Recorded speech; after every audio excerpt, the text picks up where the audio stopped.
എല്ലാവർക്കും സ്നേഹവന്ദനം. നിങ്ങൾ കണ്ടില്ലേ, വിദ്യാർത്ഥികളും സാധാരണ ജനങ്ങളും അധികാര സംവിധാനത്തിന് മുൻപിൽ അവർക്ക് ദുർബലരായി തോന്നിയേക്കാം. എന്നാൽ നീതിക്ക് വേണ്ടി സമാധാനപരമായി ജനത്തിന്റെ നന്മ ലക്ഷ്യമാക്കി ധൈര്യത്തോടെ ഉറച്ചു നിന്നാൽ എത്ര വലിയ സംവിധാനങ്ങൾക്ക് മാറ്റം വരുത്താനായിട്ട് കഴിയും. ഇക്കഴിഞ്ഞ നീറ്റ് പരീക്ഷ ക്രമക്കേട് മൂലം മാനസികമായി തകർന്നത് ആത്മഹത്യ ചെയ്ത് പൊലിഞ്ഞു പോയത് 21 വിദ്യാർത്ഥികളാണ്.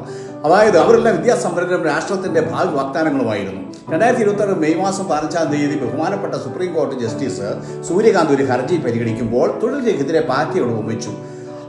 അതുകൊണ്ട് ആ പരാമർശം നടത്തി. പാറ്റകൾ മനുഷ്യർക്ക് ഗുരുതരമായ ആരോഗ്യ പ്രശ്നങ്ങളും രോഗങ്ങൾ ഉണ്ടാക്കാൻ കാരണമായി തീരാറുണ്ട്.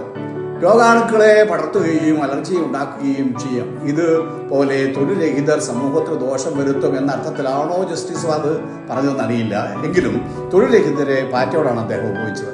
മഹാരാഷ്ട്രയിലെ ഛത്രപതി സംഭാജി നഗർ സ്വദേശിയും ജേർണലിസത്തിൽ ബിരുദവും അമേരിക്കയിലെ ബോസ്റ്റൺ യൂണിവേഴ്സിറ്റിയിൽ നിന്ന് ബിരുദാനന്തര ബിരുദവും നേടിയ 30 വയസ്സുകാരൻ അഭിജിത് ദീപ്കയുടെ ഹൃദയത്തിൽ ചീഫ് ജസ്റ്റിസിന്റെ ഈ പരിഹാസ വാക്കുകൾ ആഴത്തിൽ തറച്ചു. പാറ്റകൾക്ക് 1 മാസം വരെ ആഹാരമില്ലാതെ ജീവിക്കാണ്ട് കഴിയും എന്ന് മാത്രമല്ല, തലമുറിച്ച് മാറ്റിയാലും അത് ഒരാഴ്ച കൂടി ജീവിച്ചിരിക്കും.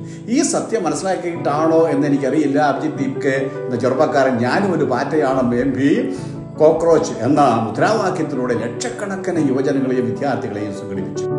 അങ്ങനെ 2026 മെയ് 16-ന് കോക്രോച്ച് ജനതാ പാർട്ടി അഥവാ CJP രൂപീകരിച്ചു.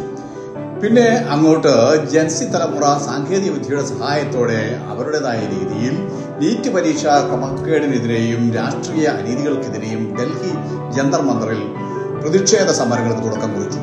പോലീസിനെയും സ്വാധീനത്തെയും ഉപയോഗിച്ച് സർക്കാർ നടത്തിയ നിർദ്ദയമായ ലാത്തിചാർജും വെടിവെപ്പും കൊണ്ട് അടിച്ചമർത്താൻ ശ്രമിച്ച, ചോര ചിന്തിയിട്ട് നേർക്ക് നേരെ മർദ്ദകരെ സ്നേഹിച്ചും ഊച്ചിട്ടുകൾ അവരുടെ നേരെ നീട്ടിയും സമാധാനത്തോടെ പോരാടിയ യുവജനങ്ങൾ. സകല ഭാരതീയരുടെയും കണ്ണുകളെ ഏറണിയിച്ച രംഗമായിരുന്നു അത്. ഒരു പ്രതികാര നടപടിയും സ്വീകരിക്കാതെ ഉറച്ചു സമാധാനപരമായി പോരാടി 56-ലധികം യുവതി യുവാക്കൾ ഗുരുതരമായ പരിക്കുകൾ പറ്റി. സമരത്തിന്റെ 49-ാമത്തെ ദിവസം 2026 ജൂലൈ 25-ന് അവർ വിജയം കൈവരിച്ചു.